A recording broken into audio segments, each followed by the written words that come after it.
Mesdames, Messieurs, bonjour et bienvenue sur Ecclesia TV. Les titres. Dans la soirée du vendredi 18 février 2023, la communauté de vie chrétienne CVX a organisé la 3e édition de la Saint-Valentin du chrétien. Lors de cette rencontre, un enseignement sur le thème « Trouver Dieu dans le mariage » a été donné par le père Jean Messingue. Une édition pleine d'émotions et aussi marquée de témoignages de couples, de défilés, de dîners gala et de soirées dansantes. Le dimanche 5 février dernier, une récollection animée à l'intention des choristes du vicariat Louis Génouveau s'est déroulée à la paroisse Sainte-Marie dans le diocèse de Mans. Renforcement des capacités des choristes sur le Lectio Divina et la Bible est le thème de l'enseignement donné par le père Germain Boué, vicaire épiscopal et chargé des équipes de la pastorale liturgique du diocèse. La communauté de vie chrétienne CVX a organisé la 3e édition de la soirée de la Saint-Valentin du chrétien le samedi 18 février dernier dans un cadre enchanteur à Abidjan.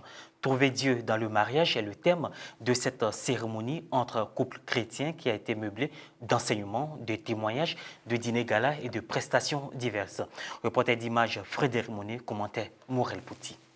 La 3e édition de la célébration dénommée la Saint-Valentin du chrétien, organisée par la communauté de vie chrétienne CVX, s'est tenue au soir du 18 février 2023 à Abidjan. Une rencontre entre les membres de la communauté CVX et des couples chrétiens qui a tenu ses promesses avec pour parrain M. Olivier Bagou.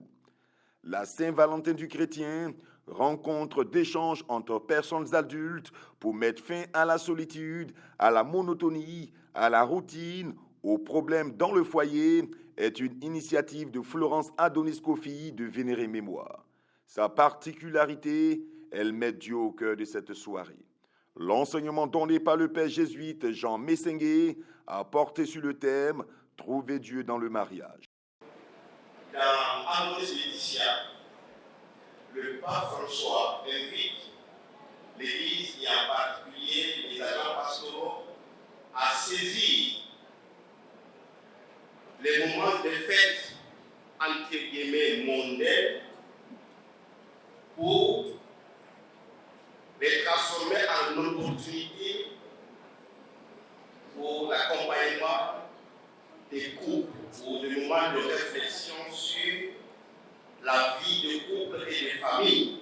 La joie de l'amour qui est vécue dans les familles est aussi la joie de l'Église. J'ai trouvé l'enseignement donné par le prêtre vraiment enrichissant parce que on a toujours quelque chose à apprendre dans le couple et il nous a enseigné des choses que peut-être va nous aider à aller de l'avant.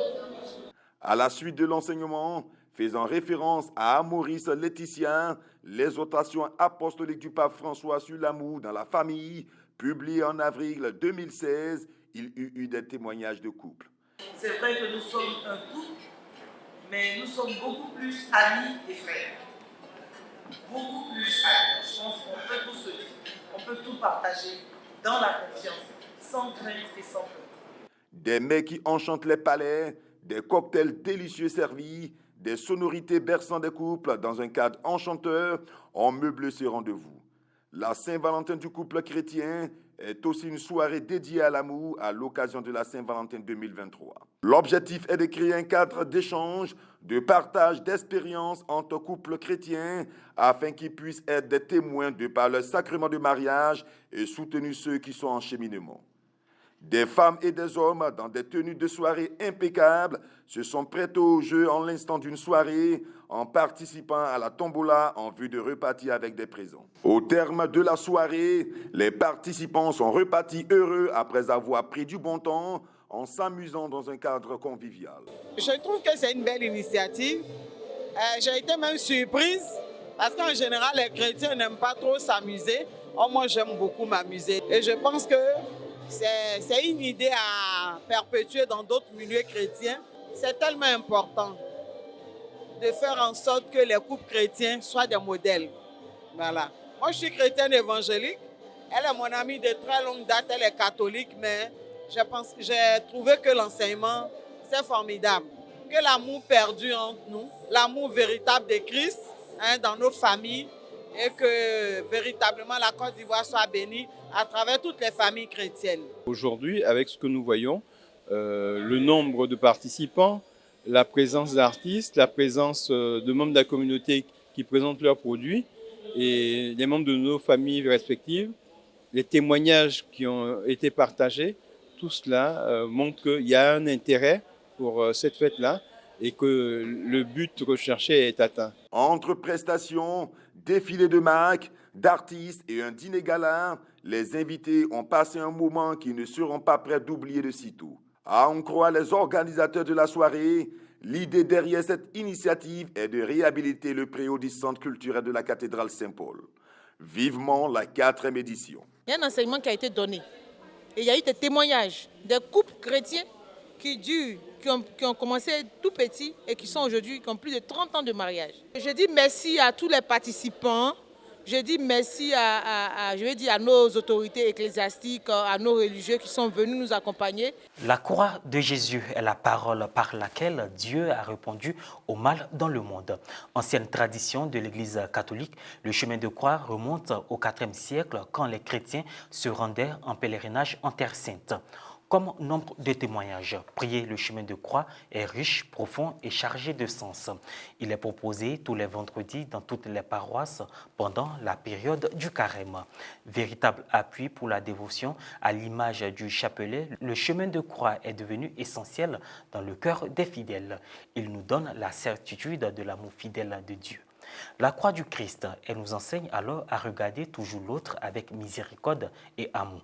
Surtout la personne qui souffre, qui a besoin d'aide, qui attend une parole, un geste. Le chemin de croix nous guide de la croix à la résurrection. Diocèse de Mans, la paroisse Sainte-Marie a accueilli le dimanche 5 février dernier les choristes venus des différentes paroisses constitutives du vicariat Louis Génoveau.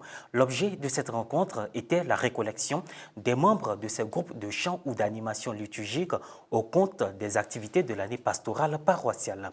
Reportage Basile Photo, correspondant localement, commentait Maria Bissier.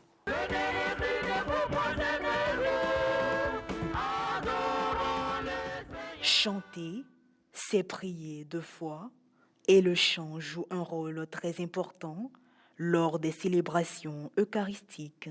Le dimanche 5 février dernier, c'est en la paroisse Sainte-Marie, dans le diocèse de Mans, que les choristes du vicariat Louis Génoveau se sont rassemblés pour une recollection dans le cadre de leurs activités au compte de l'année pastorale paroissiale 2022-2023.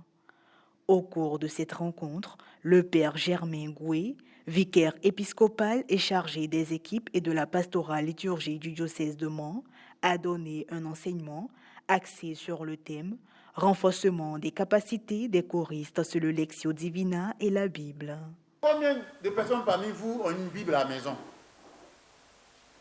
Combien de choristes, maîtres de chœur, ceux qui disent maîtres de chœur, ils ont une Bible, comme ils ont téléphone tout le temps avec eux là.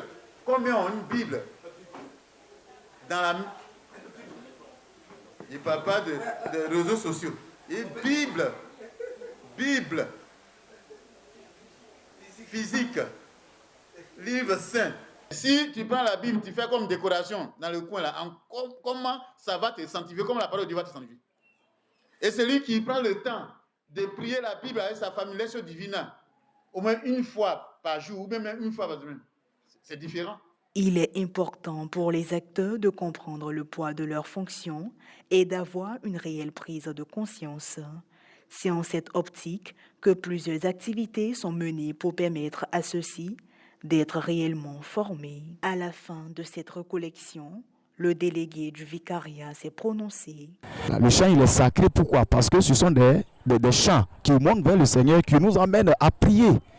Et toutes choses qui montent vers le Seigneur, ce sont des choses sacrées. Et voilà, ici se referme cette édition. Merci de l'avoir suivi. Merci de votre fidélité. Que Dieu nous bénisse.